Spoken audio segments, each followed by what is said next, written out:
গুরুতর অসুস্থ হয়ে হাসপাতালে ভর্তি হয়েছেন টেলিভিশন অনুষ্ঠান নির্মাতা ও সঙ্গীত শিল্পী হাসান আবিদুর রেজা জুয়েল। বর্তমানে রাজধানীর একটি বেসরকারি হাসপাতালে নিবিড় পর্যবেক্ষণে রয়েছেন এ শিল্পী। বৃহস্পতিবার গায়কের স্ত্রী সঙ্গীতা গণমাধ্যমকে জানান, গত 23 জুলাই রাতে হঠাৎ শ্বাসকষ্ট শুরু হয় জুয়েলের। পরে অবস্থার অবনতি হলে ওই রাতেই হাসপাতালে নেওয়া হয়। এরপর চিকিৎসকরা আইসিইউতে নেন তাকে। এখন 72 ঘন্টার পর্যবেক্ষণে রয়েছেন জুয়েল। সঙ্গীতা জানান, জুয়েলের প্লাটিলেট অনেক কমে গেছে, সেই সাথে রোগ প্রতিরোধ ক্ষমতাও কমে গেছে।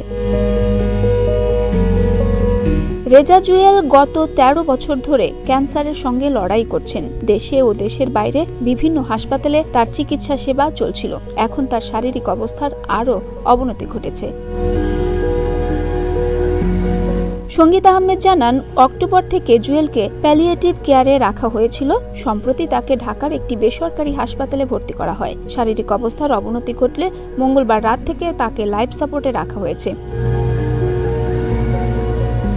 হাসান আবিদুর রেজা জুয়েলের প্রথম অ্যালবাম কুয়াশা প্রহর প্রকাশিত হয় 1993 সালে। জুয়েলের 10টি একক অ্যালবামের মধ্যে সবচেয়ে বেশি জনপ্রিয়তা পেয়েছে এক বিকেলে অ্যালবামটি।